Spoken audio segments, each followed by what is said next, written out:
ဆရာတပည့်လည်းဦးရှိတယ်သူတို့ဟာ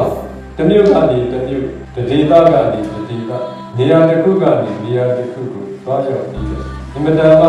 စံကြယ်တဲ့ပြတ်ွက်တွေကိုပြသပြီးအသက်မွေးဝမ်းကြောင်းပြုနေခဲ့ကြတယ်ဘယ်လိုမျိုးပြုလုပ်ပြီးတော့ဘဝခီးကိုထွက်နေခဲ့ကြလဲအင်မတန်ရှင်ရတဲ့ဘလုံးကြီးကိုမတ်မတ်ထောင်ပြီးတော့အဲ့ဒီဘလုံးပေါ်ကိုဆရာဖြစ်သူကတက်တယ်ဒုဘလုံးထိပ်မှာခြေတစ်ချောင်းလေးဖြစ်လှည့်ပတ်ပြီးတော့ပြလက်တစ်ဖက်တည်းနဲ့ဘလုံးပေါ်မှာထောက်ပြီးတော့စမ်းကြယ်ပြတ်ပြတ်ပြီးဒုဘလုံးပေါ်မှာဥကောက်ဆိုင်ပြီးတော့လှည့်ပတ်ပြီးပြတယ်ညမညမတပြည့်ကိုပခုံးပေါ်တင်ပြီးတော့အဲ့ဒီဘလုံးထဲမှာစမ်းကြယ်ပြတ်ပြတ်ပြီးပြတယ်ညမညခါလေးဥစားပြောင်းပြန်ဘလုံးပေါ်ကိုတက်တယ်အဲ့ဒီအတိုင်းနဲ့ဘိုးဝါတိကနေဥစားပြောင်းတယ်အောက်ကိုဆင်းတယ်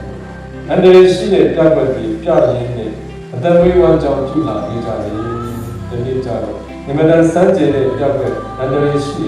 အဲ့ဒီပြတ်ပြတ်ကိုပြသဖို့အချိန်ခါရောက်လာအဲ့ဒီခါကျတော့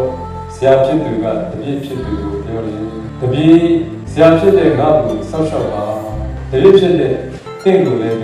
မလွဲချော်တော့ငါစောက်ရှောက်ပါမယ်အဲ့ဒီလိုမျိုးဆရာဖြစ်သူကပြောတော့တပည့်ဖြစ်သူကဒီလိုလေးပြန်ပြီးပြောတယ်ဆရာအဲ့ဒီလိုမဖြစ်တဲ့မှာဘူးဆရာကိုဆရာဟန်ချက်မလဲအောင်စောက်ရှောက်ပါကျွန်တော်လည်းကျွန်တော်ကိုကျွန်တော်ဟန်ချက်မလဲအောင်စောက်ရှောက်ကျွန်တော်ကိုလည်းစောက်ရှောက်ပြီးဖြစ်သူဆရာကိုဆရာလည်းစောက်ရှောက်ပြီးဖြစ်ပါလေဘယ်သူစကား